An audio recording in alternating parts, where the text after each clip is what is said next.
नमस्कार, मैं अरविंद पांडे श्री गणेश क्लासेस अमेठी के ऑनलाइन प्लेटफार्म पर आपका स्वागत करता हूं। हिंदी में हम लोग वर्ण विच्छेद पढ़ रहे थे, उसका पार्ट 1 हो चुका है, जिसमें हम सब सामान्य शब्दों को वर्ण विच्छेद करके देख लिए हैं। अब आज हम संयुक्त व्यंजन से निर्मित शब्दों का वर्ण विच्छेद करेंगे। ठीक है, तो संयुक्त व्यंजन में हम लोग 4 संयुक्त व्यंजन तो वर्णमाला में ही पढ़ लिए थे, छ, त्रा, ज्ञा और स्रा। एक बार इनकी चर्चा फिर हो जाएगी यहाँ पे। छ, त्रा, तो छ का जो निर्माण हुआ था, का हलंत, स हलंत, आ से इन तीनों के मिलने से हुआ था, इसकी चर्चा हम लोग कर चुके हैं। इसी तरह त्रा का जो निर्माण हुआ था, ता हलंत, रा हलंत और आ। ठीक है, इस तरह से 3 वर्ण मिल करके छा का निर्माण कर रहे हैं। इसी तरह से यहाँ पे 3 वर्ण मिल करके त्रा का निर्माण कर रहे हैं, इसीलिए इनको संयुक्त कहते हैं, क्योंकि 3 वर्ण यहाँ पर संयुक्त हो रहे हैं, तब एक इसका निर्माण हो रहा है। इसी तरह ज्ञा भी हम लोग देखे थे, ज्ञा और स्रा। तो ज्ञा का जो निर्माण है, जा, या, आ। ठीक है, इसी तरह स्रा में भी सा, रा प्लस आ। तो ये जो 4 संयुक्त व्यंजन हम लोग यहाँ पे देख रहे हैं, छ, त्रा, ज्ञा और स्रा, इनको तो हम लोग वर्णमाला में पढ़ते हैं। ठीक है, और इनका निर्माण इस तरह से वर्णों के मेल से हो रहा है, 3 वर्ण मिलकर के कर रहे हैं। इसके अलावा बहुत सारे संयुक्त व्यंजन हम लोग शब्द को बनाते समय प्रयोग करते हैं, वो वर्णमाला में प्रयुक्त नहीं हैं, लेकिन हम लोग बना लेते हैं। तो जो इसके अलावा जो हम लोग बनाते हैं उसमें कैसे होगा, जैसे मान लीजिए कोई एक, जिसको हम लोग आधा अक्षर कहते हैं। ठीक है, जैसे हमने कहा दा, हलंत है, जिसका मतलब आधा दा है, इसी के साथ हमने या ले लिया। अब इसके मिलने से क्या हो गया, आप लोग ऐसे देखेंगे, विद्यालय में जैसे लिखते नहीं हम लोग ऐसे,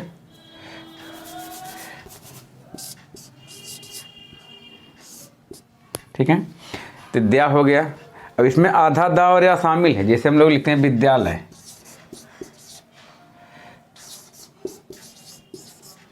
ये भी सही है। और यदि इसको ऐसे हम लिख दें,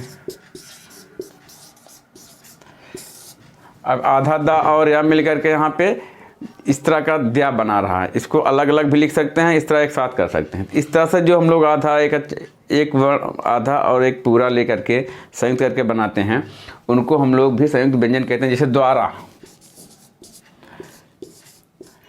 द्वारा में जो द्वा हम लोग लिख रहे हैं, ये भी संयुक्त व्यंजन है। इसमें आधा दा और वा का योग हुआ है, इसको भी तोड़ सकते हैं। जो संयुक्त व्यंजन बन रहा है, कुल मिलाकर के 3 वर्णों के मेल से बनेंगे। ये तो हम वर्णमाला में पढ़ते हैं, इसके अलावा बहुत सारे शब्दों के निर्माण करते समय हम लोग संयुक्त व्यंजन का प्रयोग करते हैं, जिनको हम लोग अपने आप से निर्मित करते हैं। जैसे यहाँ पे देखिए, द्वा का निर्माण किया, द्या का निर्माण किया, इस तरह से बहुत सारे शब्द मिलेंगे आपको। ठीक है, तो पहले हम देखेंगे इनके बारे में।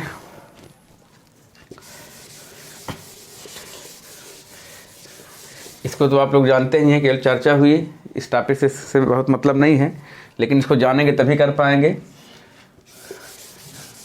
वर्ण विच्छेद में। तो अब हम संयुक्त व्यंजन वाले शब्दों का वर्ण विच्छेद करेंगे। जैसे पहला शब्द लेंगे हम, क्षमा, शिक्षा, चित्र या ज्ञान। ठीक है, अब इसका हम करेंगे। तो पहला ही हमारा जो वर्ण है इसमें संयुक्त व्यंजन है, छ है। ठीक है, तो पहले हम छ को तोड़ेंगे, इस पर कोई मात्रा नहीं है, इसलिए इसके साथ जो होगा छोटा आएगा, आप लोग जान ही रहे हैं। फिर माँ को तोड़ेंगे, इस पे बड़ा आ की मात्रा है। इसी तरह से सब में देखेंगे, इसमें छा संयुक्त व्यंजन है, इसमें भी छा संयुक्त व्यंजन है, इसमें त्रा है, इसमें ज्ञा है। अभी एक शब्द और लेंगे जिसमें स्रा भी आएगा, ठीक है। तभी इसका हम कर रहे हैं। आप लोग देखिए, छा को हमें तोड़ना है, तो छा को भी हम आपको बताए थे, का हलंत, सा हलंत, छोटा। अब इन तीनों के योग से छा का निर्माण हुआ है केवल। अब इसके बाद में माँ को तोड़ना है, तो माँ हलंत, बड़ा आ, ठीक है। माँ हलंत और बड़ा आ, तब माँ हलंत और बड़ा आ हो गया, तो हो गया कुल मिलाकर के क्षमा। अब इसी तरह शिक्षा को तोड़ेंगे, तो पहले इसको तोड़ेंगे, सा हलंत, इस पर छोटी की मात्रा है, छोटी की मात्रा इसका मतलब है छोटी ई इसके साथ जुड़ी हुई है। अब आ गया छा, छा हमारा संयुक्त व्यंजन है, जिसे छा यहाँ लिखे हैं वैसे यहाँ भी छा लिखना पड़ेगा, का, सा। अब यहाँ पे एक अंतर देखिए, इस वाले छा पे कोई मात्रा नहीं है, इसलिए हम इसके साथ जो स्वर का योग किए हैं छोटा आ है। इस वाले छा पे बड़ा आ की मात्रा है, इसलिए यहाँ पे जो स्वर होगा बड़ा आ होगा, ठीक है। तो शिक्षा का भी हो गया। इसी तरह हम लोग चित्र का देखेंगे, चा हलंत, छोटी ई है, त्रा का हम लोग अभी किए ही थे, ता, रा, आ। अब यहाँ पे त्रा पे कोई मात्रा नहीं है, इसलिए हम यहाँ पे छोटा आ ही ले रहे हैं, ठीक है। कोई मात्रा होती तो हम उसको यहाँ पे वाला स्वर ले लेते। तो चित्र में हम लोग देख रहे हैं, चा पे छोटी की मात्रा है, चा हलंत प्लस छोटी ई, त्रा को इस तरह से लिख दिए, चित्र हो गया। इसी तरह ज्ञान को हम लोग देखेंगे। अब ज्ञा का निर्माण कैसे होता है, चर्चा हो चुकी है भी। ज्या, या। अब यहाँ पे बड़ा आ इसलिए होगा क्योंकि ज्ञा पे बड़ा आ की मात्रा है, कोई मात्रा ना होती छोटा लेते। अब ना खाली है, इस तरह से ना हलंत प्लस छोटा, ज्ञान हो गया। स्रा से एक शब्द ले रहे हैं, श्रवण। मान लीजिए श्रवण है, इसका करना है, इसमें भी स्रा हमारा संयुक्त व्यंजन है, तो स्रा को तोड़ेंगे, तो सा, रा, छोटा आएगा क्योंकि स्रा पे कोई मात्रा नहीं है। उसके बाद वा, ठीक है, कोई मात्रा नहीं तो छोटा होगा। इसी तरह से आड़ा और छोटा, तो क्या गया, श्रवण, ठीक है। यदि नहीं दिख रहा होगा तो थोड़ा सा इधर करके लिख दे रहे हैं, वैसे दिखना चाहिए।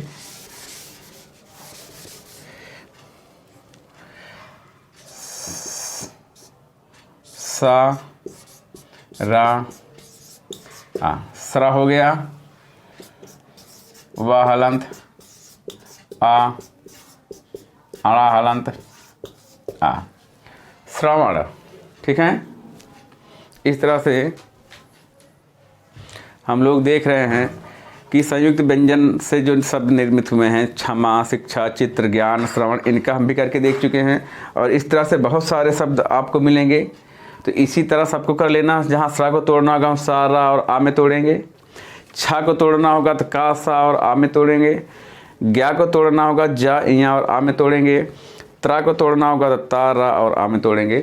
इस तरह से हम एक तरह से समझ गए हैं। इसी आधार पे हम कोई भी शब्द आएगा संयुक्त व्यंजन वाला उसको कर लेंगे। अब इन चारों के अलावा जो अन्य संयुक्त व्यंजन से शब्दों का निर्माण होता है उनका हम विच्छेद करके देखेंगे। कुछ शब्द इस तरह से हम लेंगे, तो इसको आप लोग स्क्रीनशॉट ले लीजिए, देख लीजिए, उसके बाद हम इसको मिटाएंगे।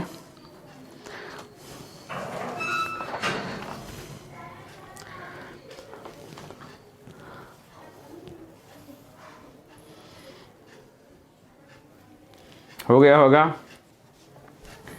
चलिए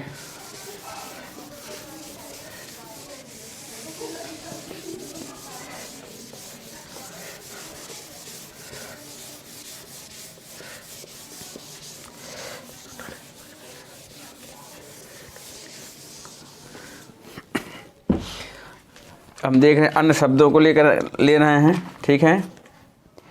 जैसे दरिद्र। अब इसमें जो द्रा शब्द आ रहा है संयुक्त व्यंजन है, वर्णमाला में नहीं है, लेकिन हम लोग इस तरह से दरिद्र लिखने में इस तरह का शब्द अक्षर का प्रयोग करते हैं जो संयुक्त व्यंजन है। ठीक है, दरिद्र है, आर्द्र है,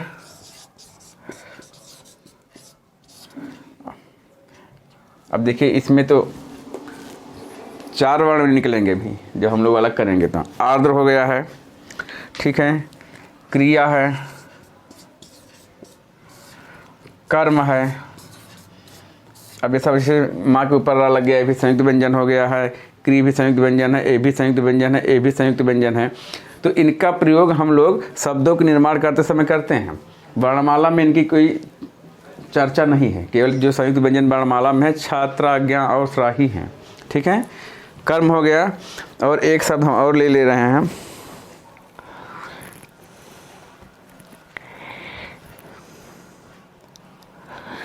दुर्व्यवहार।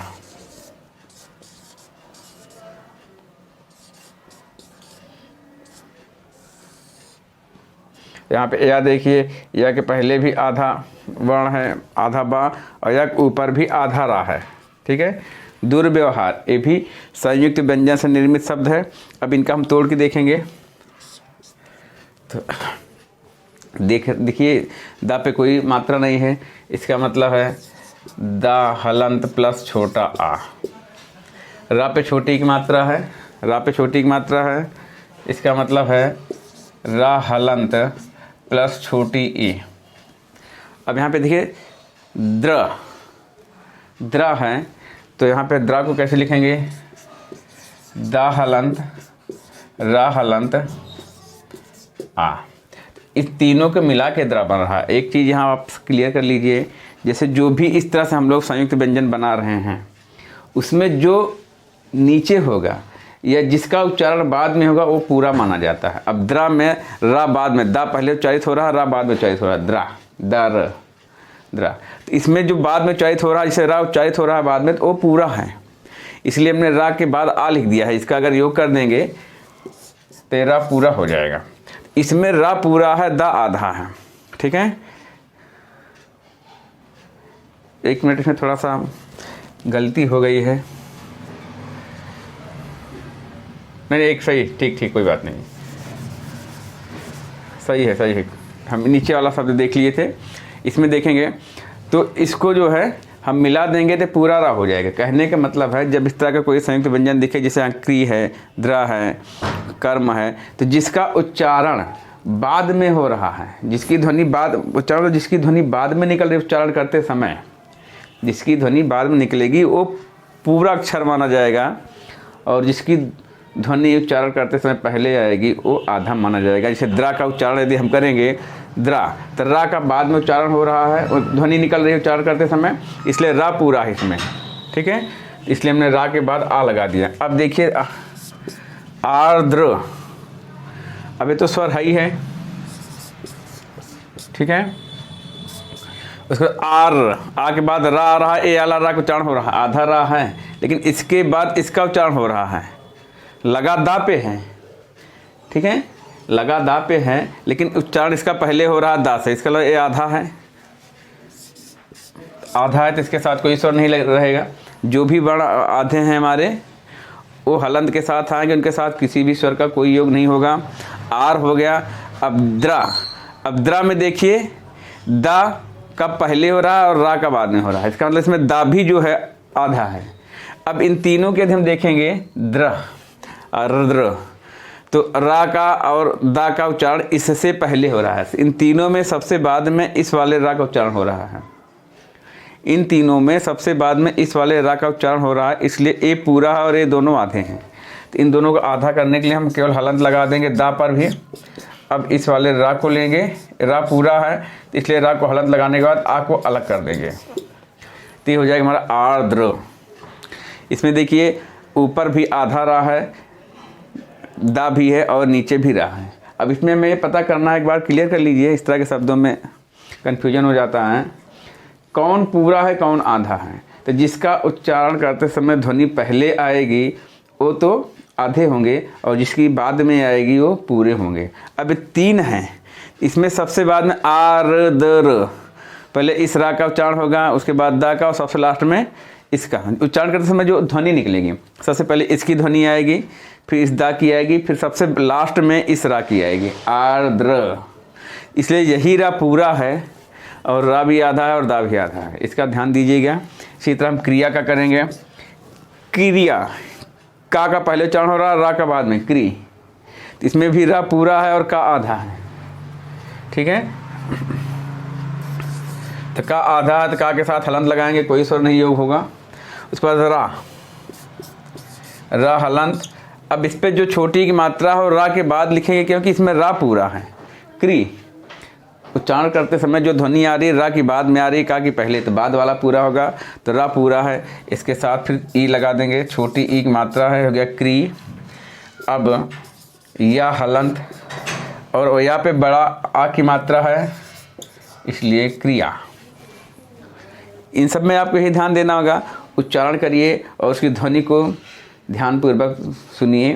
तो जिसकी ध्वनि सबसे बाद में आएगी वही पूरा होगा, और जिसकी पहले आएगी वो सारे के सारे आधे हैं। जैसे यहाँ पे देखिए 3 वर्ण मिले हैं, इसमें वर्ण तो 4 हैं, 1 2 3 4 वर्णों से मिल करके बना है। इसमें कौन सा आधा है कौन सा पूरा है, यदि इसको छोड़ दें तो 3 तो व्यंजन है, कौन पूरा है कौन आधा है। तो इसमें सबसे लास्ट में इसी का उच्चारण, उस ध्वनि या रे उच्चारण करते समय, इसलिए यही पूरा होगा। इसका विशेष ध्यान दीजिएगा। कर्म में देखेंगे, का खाली है तो का और आ हो गया, का हलंत प्लस आ। अब इस पे देखिए संयुक्त व्यंजन है, तो इसमें उच्चारण पहले किसका, उच्चारण के समय ध्वनि पहले किसकी आ रही है, रा की। का रम, तो रा इसका मतलब आधा है। तो जो आधा होता है वर्ण, उसके साथ हम हलंत लगा के छोड़ देते हैं, कोई स्वर का योग नहीं करते हैं। अब माँ पूरा है तो माँ के साथ हलंत लगाने के बाद हमें आ लगाना पड़ेगा, क्योंकि माँ पे कोई मात्रा नहीं है। अब इसको देखिए, दुर्व्यवहार। दु के बाद देखिए ए आधा बा, या और इस पर वाला रा, ये तीनों मिलके एक संयुक्त व्यंजन का निर्माण कर रहे हैं। अब इसका जब उच्चारण करेंगे, दु के बाद इस रा का सीधे उच्चारण हो रहा है, इसका मतलब ये आधा है। दूर, फिर ये तो आधा दिख ही रहा है, ब्या या व हार। अब देखेंगे इसको हम,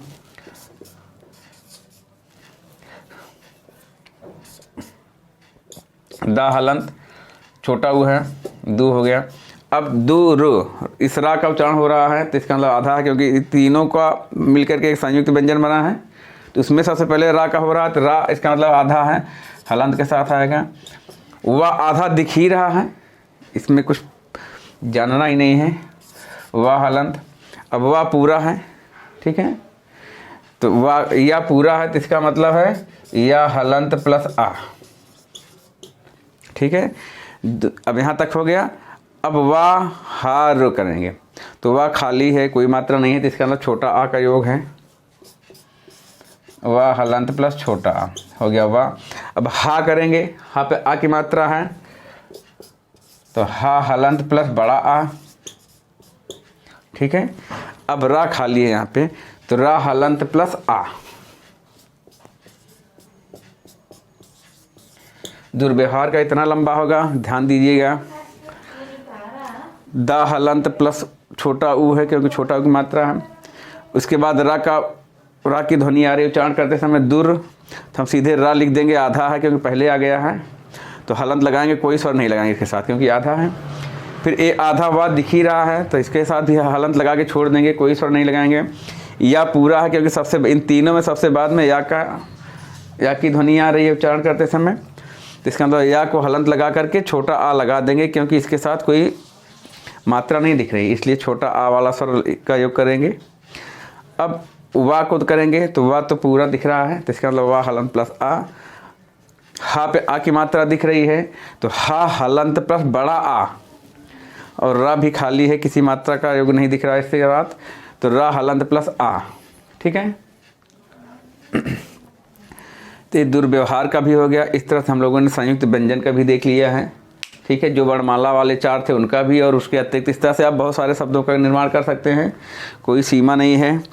अब इसके अलावा हमें करना होगा आप लोग स्क्रीनशॉट ले सकते हैं, देख लीजिए एक बार।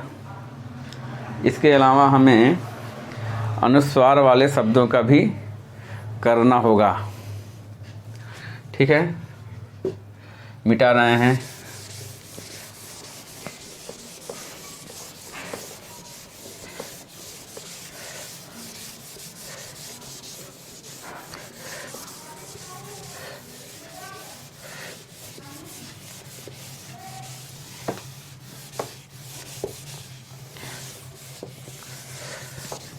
अब हम अनुस्वार वाले शब्दों को लेकर के देखेंगे। कुछ शब्द होते हैं जिनके ऊपर अनुस्वार लगा होता है, तो अनुस्वार का विच्छेद करते समय कहाँ पे किसका प्रयोग करेंगे। अनुस्वार वाले शब्दों को लेकर के देखेंगे। अनुस्वार वाले शब्द,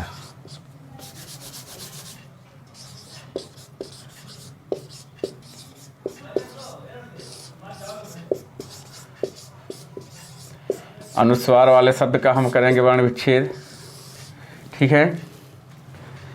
तो इसमें हम लेंगे सबसे पहले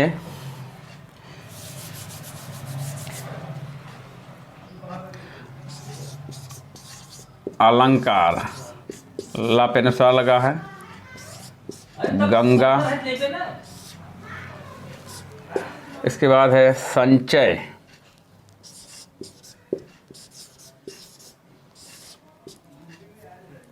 ठीक है।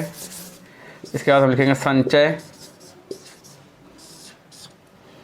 इसके बाद लिखेंगे हम लोग खंड।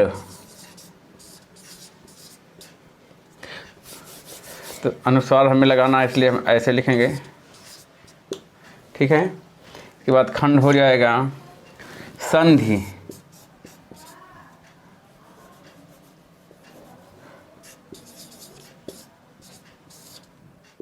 ठीक है। और परंपरा,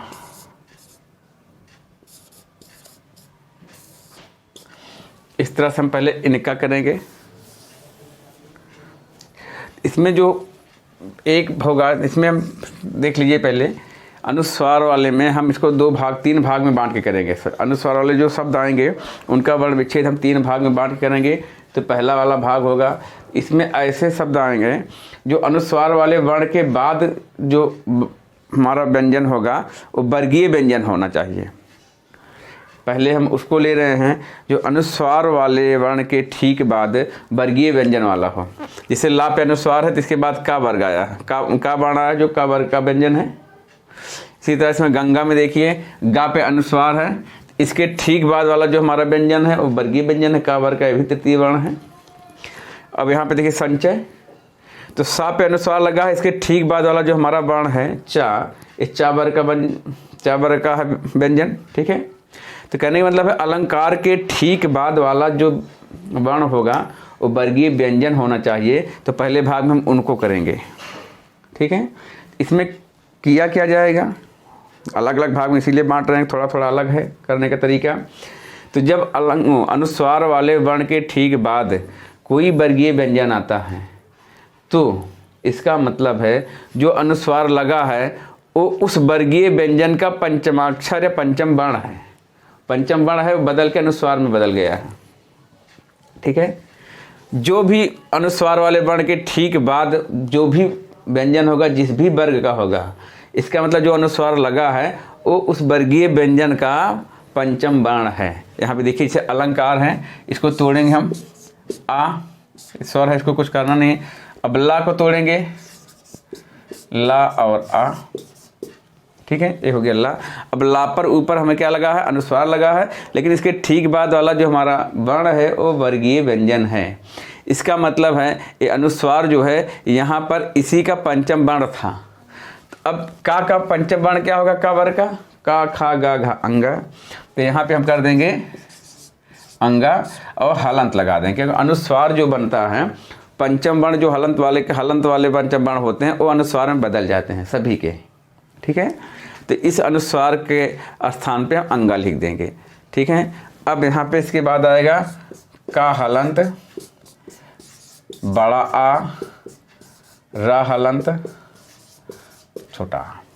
ध्यान ये देना है आपको कि अनुस्वार के स्थान पे यहाँ पे कौन सा वर्ण आएगा। तो केवल वही लिखना है हमें जो वर्गीय व्यंजन है उसी का पंचम वर्ण ठीक उसके पहले लिख देना है। अनुस्वार के और वर्गीय व्यंजन के बीच में, तो अनुस्वार इस पर है, वर्गीय व्यंजन है, इन दोनों के बीच में यहाँ पे अनुस्वार के स्थान पे हम का वर्ग का पंचम वर्ण हम लिख दिए हैं। ये हो गया हमारा अलंकार। आप लोग देखते होंगे संस्कृत की किताबों में ज़्यादातर मिलता होगा।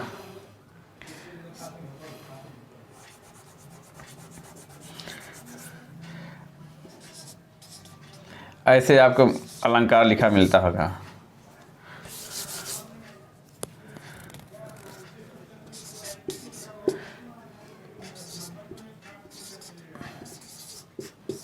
अलंकार ऐसे भी लिखा मिलता होगा आपको, ठीक है। तो वही अंगा वाला है, यहाँ पे आ गया है। संस्कृत किताब में आपको ऐसे मिलता होगा, ठीक है। हिंदी में तो कम मिलेगा, लेकिन जान जाइए इसी से टूट के बना है। इसी तरह हम गंगा का करेंगे, तो गा पे अनुस्वार लगा है, तो गा को तोड़ेंगे तो पहले गा प्लस गा हलन प्लस आ, एक गा का हो गया। अब गा पे ही अनुस्वार लगा है, और अनुस्वार के ठीक बाद वाला जो व्यंजन है वो वर्गीय व्यंजन है। तो इसका मतलब है इसके अनुस्वार के और इसके बीच में यहाँ पे जो आएगा इसी वर्गीय व्यंजन का पंचम वर्ण आएगा। तो गा जो है का वर्ग का व्यंजन है, का वर्ग का पंचम वर्ण यही अंगा होगा, तो यहाँ पर भी ऐसे अंगा आ जाएगा। फिर गा हलंत, बाद में आ की मात्रा है गंगा, ठीक है। गंगा को भी आप लोग ऐसे भी लिखा देखते होंगे,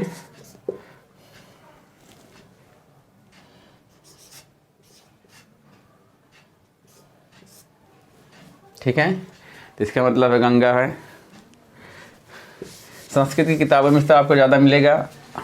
संचय में देखिए सा पे अनुस्वार है, और अनुस्वार के ठीक बाद वाला जो व्यंजन है वो वर्गीय व्यंजन है, चा वर्ग का है। तो इसका मतलब अनुस्वार के और इसके बीच में यहाँ पे इसी वर्गीय व्यंजन का पंचम वर्ण आएगा। चा का पंचम वर्ण होगा चा छा जा झा इया, यहाँ पे इया होगा। तो हम पहले सा को तोड़ेंगे, फिर अब इसका अनुस्वार के स्थान पे इसका पंचम वर्ण लाएंगे, तो इया होता है। उसके बाद चा हई है, फिर या हई है। अब चा पे और या पे कोई मात्रा नहीं, इसलिए हलंत लगा के छोटा आ अलग कर दे रहे हैं। इसी तरह खंड का देखेंगे हम लोग, खा पे अनुस्वार है, इसके ठीक बाद डा आ गया है। तो इसका मतलब अनुस्वार वाले वर्ण के ठीक बाद डा आया है, तो इसका मतलब जो डा वर्गीय व्यंजन है, टा वर्ग का है, टा ठा डा ढा अणा, टा वर्ग का व्यंजन है। इसका मतलब है अनुस्वार जो है इसका पंचम वर्ण है, तो इसका पंचम वर्ण अणा होता है, तो उसको इसके स्थान पर ला देंगे। तो हम करेंगे खा हलंत प्लस आ। अब यहाँ पे अनुस्वार के स्थान पे हम आड़ा को लिख देंगे। इसके बाद डा हो गया खंड, ठीक है। इसीलिए खंड को आप लोग कभी कभी ऐसा भी लिखा देखते हैं या लिखते भी हैं, ए भी सही है, ए भी सही है, ठीक है। अब संधि में देखेंगे हम लोग, सा पे अनुस्वार है, सा पे अनुस्वार है, अनुस्वार के बाद धा आ गया। धा हमारा ता वर्ग का व्यंजन है, ता था दा धा ना, और इस धा वर्ग जो है ता वर्ग में आएगा, और ता वर्ग का पंचम वर्ण ना होता है, इसलिए अनुस्वार के स्थान पे यहाँ पे ना आएगा। तो सा हो गया, आधा ना हो गया, ठीक है, धा हो गया, छोटी ई हो गई। तो संधि आप ऐसे भी लिख सकते हैं, ऐसे भी लिख सकते हैं, दोनों भी सही है। ए भी सही है, ए भी सही है, ठीक है। अब परंपरा, रा पे जो है ऊपर अनुस्वार है, इसके ठीक बाद अनुस्वार वाले वर्ण के ठीक बाद पा आ गया है, पा पा एक वर्ग होता है। अब पा वर्ग का जो पंचम वर्ण है माँ होता है, हम लोग जानते हैं। तो यहाँ पे लिखेंगे पा प्लस आ, ये तो इस वाले पा का वर्ण विच्छेद हुआ। अब रा का करेंगे, रा प्लस आ, क्योंकि न पा पे कोई मात्रा है न रा पे कोई मात्रा है, ये तो अनुस्वार है। अनुस्वार किसका रूप लिया है, और हम लोग वर्णमाला में जानते हैं अनुस्वार स्वर में नहीं आता है। आयोग बा अलग से पढ़ते हैं, बचपन में भले पढ़ते थे, आ से लेकर अंक तक स्वर। अब इस अनुस्वार किसका रूप है यहाँ पे, अब इस वर्गीय व्यंजन का पंचम वर्ण होना चाहिए। तो इस पा का पंचम वर्ण माँ होता है, तो यहाँ पे हम लिख देंगे माँ हलांत लगा देंगे। फिर इसके बाद यहाँ पा खाली है, पा हलंत और आ, इसके बाद रा हलंत और बड़ा हो जाएगा। रा पे आ की मात्रा है तो इसलिए रा हलंत प्लस बड़ा कर दिए, पा खाली है तब पा हलंत प्लस छोटा किए, और इस पा के पहले अनुस्वार के लिए हमने इसका पंचम वर्ण लगा दिया माह, तो परंपरा हो गया। ठीक है, ये वर्गीय व्यंजन के लिए ऐसा नियम है। इसको देख लीजिए, नोट कर लीजिए, स्क्रीनशॉट ले लीजिए। पसंद आ रहा हो तो सब्सक्राइब करिए, शेयर करिए, लाइक ज़रूर करिए, क्योंकि जैसे जैसे आप लोगों का सब्सक्राइबर की संख्या बढ़ेगी, लाइक ज़्यादा होगा, तो उस तरह से हाँ वीडियो ज़्यादा बनता जाएगा, थोड़ा उत्साह बनता है कि हाँ अच्छा बन रहा है। इसलिए इसको देखिए, लाइक शेयर और सब्सक्राइब ज़रूर करिए। और पूरी हिंदी जितना इंडिविजुअल क्लासेज में आप लोगों को पढ़ाया जाता है 4,000-5,000 रुपया दे करके, पूरा फ्री का कोर्स इस पे मिलेगा। आप डेली का डेली देख सकते हैं। ठीक है, तो इसको स्क्रीनशॉट ले लिए होंगे तो हम इसको मिटाने चल रहे हैं।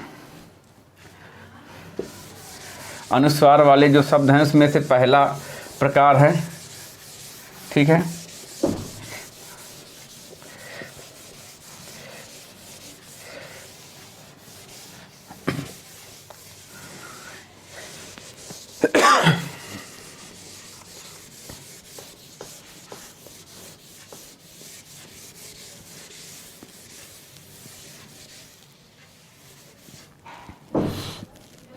अब हम दूसरा देखेंगे। अब ऐसे शब्द लेंगे जिसमें अनुस्वार वाले वर्ण के ठीक बाद वर्गीय व्यंजन ना हो। तो वर्गीय व्यंजन नहीं होगा तो या तो अंतस्थ आएगा या तो ऊष्म आएगा। वर्गीय व्यंजन के अलावा या तो अंतस्थ आएगा या तो ऊष्म आएगा। तो वर्गीय व्यंजन हम लोग पढ़ चुके हैं। अब इसके बाद हम देखेंगे अनुस्वार वाले वर्ण के ठीक बाद जब अंतस्थ या ऊष्म व्यंजन आएगा तो वहाँ पर हम देखेंगे। तो उसमें जो दूसरा नियम हम देखेंगे, यदि वह जो शब्द है सम उपसर्ग के योग से बना हुआ शब्द है, यदि वह जो शब्द आएगा वो सम उपसर्ग के योग से बना हुआ है, तब तो अनुस्वार के स्थान पे हम माँ लगाएंगे, नहीं तो अनुस्वार का अनुस्वार ही रहने देंगे, अपने मूल स्वरूप में अनुस्वार को लिखेंगे। ठीक है, तो पहले हम देखेंगे जो सम उपसर्ग वाले जो शब्द होते हैं। देखिए जैसे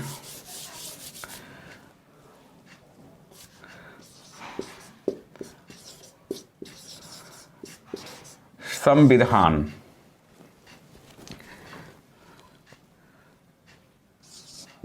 संशय,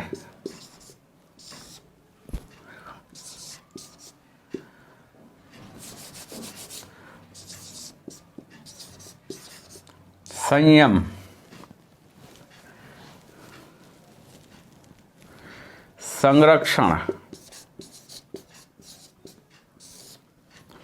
संलग्न,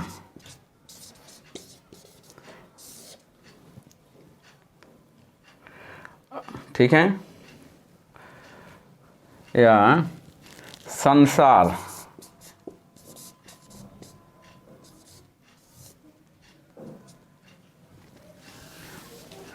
अब ये सारे के सारे शब्द जो हैं सम उपसर्ग वाले हैं, क्योंकि जब हम लोग संधि विच्छेद पढ़ेंगे देखेंगे तो एक और सम धन विधान होगा, सम धन सय होगा। अब आगे संधि पढ़ेंगे तो वहाँ पर देखें कैसे हो रहा है, लेकिन ये सारे के सारे शब्द सम उपसर्ग के योग से बने हैं। समधमयम, समधन रक्षण, समधन लग्न, समधन सार, ये सारे के सारे शब्द हमारे सम उपसर्ग वाले हैं। तो जब सम उपसर्ग वाले शब्द आएंगे तब वहाँ पे हम अनुस्वार के स्थान पे माँ को लिखेंगे। जैसे यहाँ पे देखिए संविधान, तो सा को लिखेंगे, पहले तोड़ेंगे, सा हो गया। अब यहाँ पे देखना है अनुस्वार वाले वर्ण के ठीक बाद कोई वर्गीय व्यंजन नहीं है, या रा लावा या अंतस्थ व्यंजन है, ये उस व्यंजन है। शाखा साहा से सा आया है, या है अंतस्थ व्यंजन है, रा है या रा लावा ये भी अंतस्थ व्यंजन है, ला भी अंतस्थ व्यंजन है, सा ऊष्म व्यंजन है। इस तरह से हम देख रहे हैं अनुस्वार वाले वर्ण के ठीक बाद वाला जो भी वर्ण दिख रहा है वो वर्गीय व्यंजन नहीं है, या तो अंतस्थ है या तो ऊष्म है। तब यहाँ पे पंचम वर्ण का नियम लागू ही नहीं होगा, क्योंकि अंतस्थ और ऊष्म में कोई पंचम वर्ण होता नहीं, और 4 वर्ण वाले हैं। तो यहाँ पे हम देख लेंगे इसको, सा हो गया, इसके बाद वाह हलंत, वाह पे छोटी की मात्रा है, छोटी, फिर धा, एक मिनट, ये सा का हुआ ऊपर अनुस्वार वाला, तो इसमें सम उपसर्ग लगा है, इसलिए माँ के स्थान पे हम जैसे ऐसे माँ होता है, ठीक है, हलंत लगा देंगे तो सम उपसर्ग ऐसे होता है, उपसर्ग है, इसी माँ को यहाँ पे लाए हैं, ठीक है। सा तो यहाँ लिख ही दिए हैं।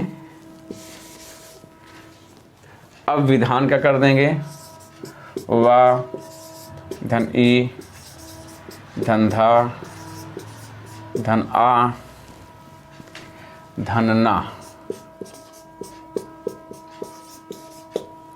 ठीक है। संविधान संशय, तो यहाँ पर सम धन से है, यहाँ पर भी सम उपसर्ग से के योग से बना है, तो यही होगा यहाँ तक। ए तो इसी तरह हो जाएगा,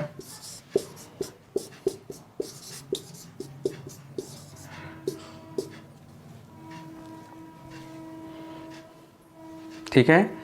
अब सय कर देंगे,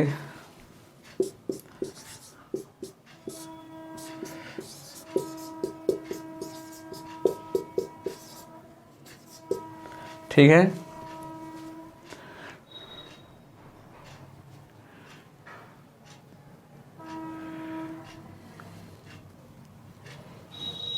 ये वाला शब्द यहाँ हटाइए, इसमें से नहीं होगा है। इसको देखेंगे हम, संरक्षण, सा आ मा, ये तो हो गया संग का, क्योंकि सम धन रक्षण है। ये शब्द यहाँ पे जो आ गया था, इस मतलब इसमें से नहीं था, अलग से आ गया था। संरक्षण में संग के लिए लिखें सा आ और मा, तो क्या सम। अब इसके बाद रक्षण को लिखेंगे रा, ठीक है। उसके बाद है आ, क्योंकि रा यहाँ पूरा है और कोई मात्रा नहीं, इसे छोटा लगाएंगे। क्षण, अब छा यहाँ पे संयुक्त व्यंजन है, पढ़ चुके हैं कैसे बनेगा, अभी शुरुआत में बताए थे। का सा, इच्छा का केवल है। अब आड़ा को करना है हमको,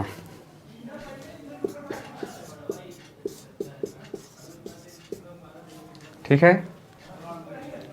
तो क्या संरक्षण, संलग्न,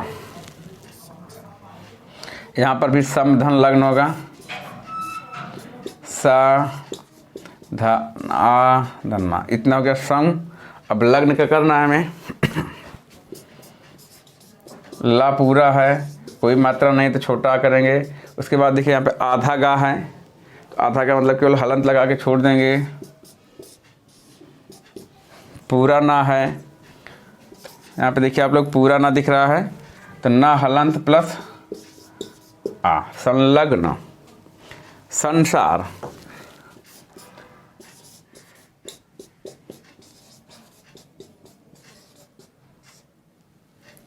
ठीक है। सम, उसके बाद सार है,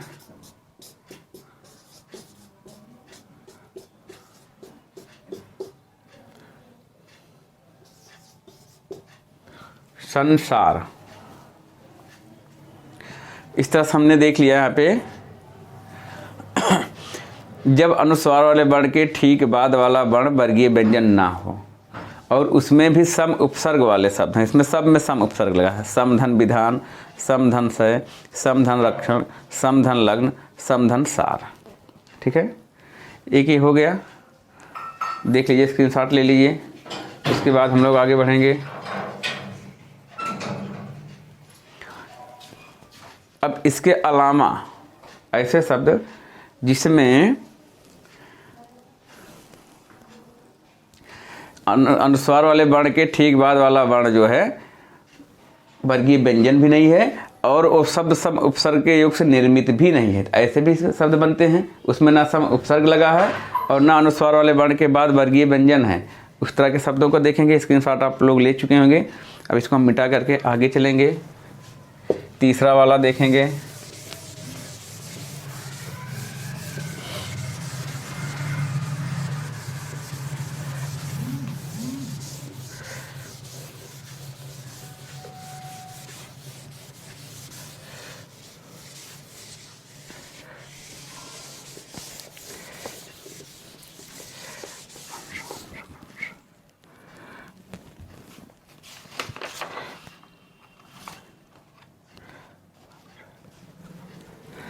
जैसे देखिए यहाँ पे वंश, तीसरा वाला देखेंगे हम, वंश है, हंस है, सिंह है, इसको सिंहासन कर दीजिए, ठीक है। अब यहाँ पे देखिए अनुस्वार वाले वर्ण के बाद ये क्या है, उष्म व्यंजन है, ठीक है। और यहाँ कोई बाहर पहले इसके कोई समुपसर्ग भी नहीं है। यहाँ पर भी देखिए अनुस्वार वाले वर्ण के बाद उष्म व्यंजन है, कोई उपसर्ग समुपसर्ग वाला शब्द नहीं है। सिंहासन में भी इसके बाद जो है क्या है, उष्म व्यंजन है। एक शब्द और ले लीजिए,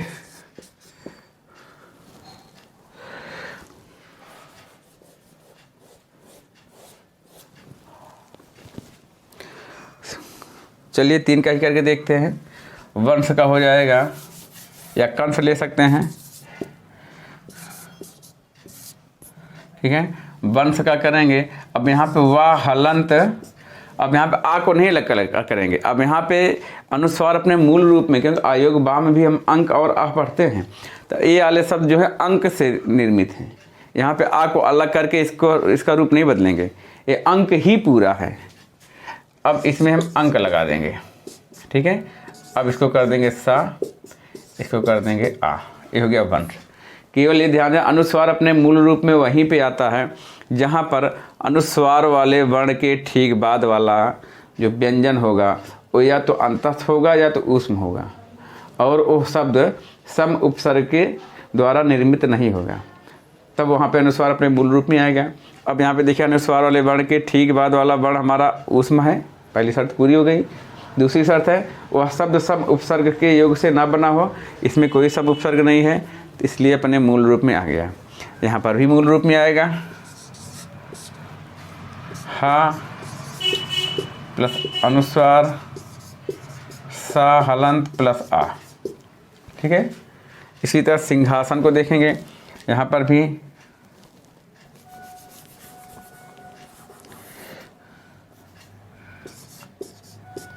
सा। अब यहाँ पे आप इसको ई लिखेंगे क्योंकि छोटी की मात्रा है, अनुस्वार वहाँ जाके लगा है, अनुस्वार अलग से है।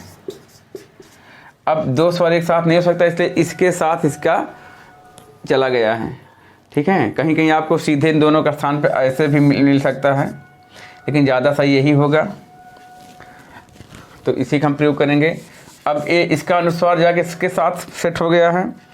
अब यहाँ पे आएगा हा हलंत, उसके साथ आ की मात्रा देख रहे होंगे आप लोग, यहाँ पे है तो यहाँ पे हम आ की मात्रा लगा देंगे। अब सा और ना खाली है तो सा हलंत प्लस आ और ना हलंत प्लस आ, सिंहासन। इसी तरह कंस का देखेंगे, का हलंत।